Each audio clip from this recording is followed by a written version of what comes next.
Það er mikilvægt að bílstjórar taki tillit til þess að bifhjólamenn eru vaxandi hluti vegfarenda og þeir hafa sama rétt í umferðinni og aðrir.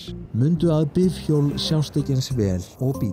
Þau eru smærri, það er erfiðara að gera sig grein fyrir hraða þeirra og þau sýnast oft fjær en raun ber vitni. Gáðu tvisvar áður en þú ekur af stað á gatnamótum. Það er ekki nóg að gá, þú verður að sjá. Ekki aka af stað fyrr en þú ert vissum að það sé óhætt.